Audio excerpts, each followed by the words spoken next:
Kuya Kim emosyonal na ibinahagi ang huling mensahe ng anak bago ito pumanaw.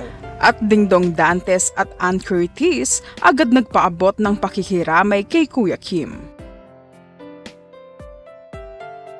Emosyonal na kinuwento ni Kuya Kim sa programang Kapuso Mo Jessica Soho ang huling mensahe ng kanyang anak na si Eman 2 araw bago ito pumanaw. Ayon kay Kuya Kim, 2 araw bago mangyari ang trahedya ay nakatanggap ng mensahe ang kanyang asawa na si Felicia mula kay Eman. Sa mensaheng iyon ipinaalam umano ni Eman sa ina na nasa emergency ito at huwag raw siyang mag-alala dahil no self-harm na nangyari at kailangan daw niyang pumunta sa isang therapy center. Dahil dito agad nilang naramdaman ng pamilya na may mabigat na pinagdaraanan ang kanilang anak. Makalipas ang ilang araw nakatanggap si Kuya Kim ng mensahe mula sa kanyang asawa na nasa Amerika habang siya ay nasa Pilipinas. Dito niyang nalaman ang masakit na balita na pumanaw na si Eman. Tila gumuho ang mundo ni Kuya Kim nang marinig ang balita.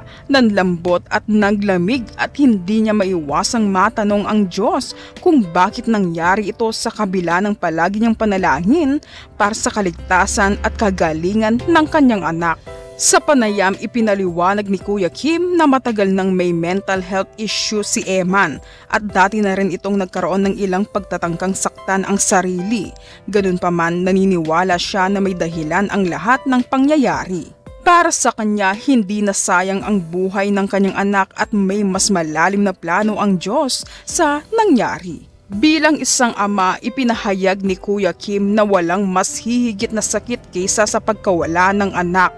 Ayon sa kanya, kahit bigyan siya ng kanser, kaya niyang tiisin ng anumang sakit.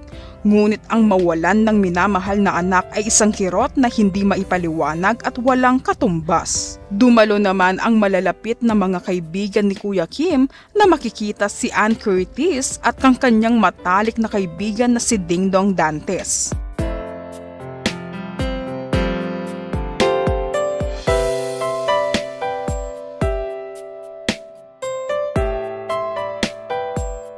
Ibinahagi naman ni Kuya Kim sa isang post ang larawan mula sa burol na makikita silang buong pamilya. Sa kabila ng matinding pagdadalamhati ng pamilya at tsensa, ipinahayag ni Kuya Kim ang kanyang matatag na pananampalataya sa Diyos.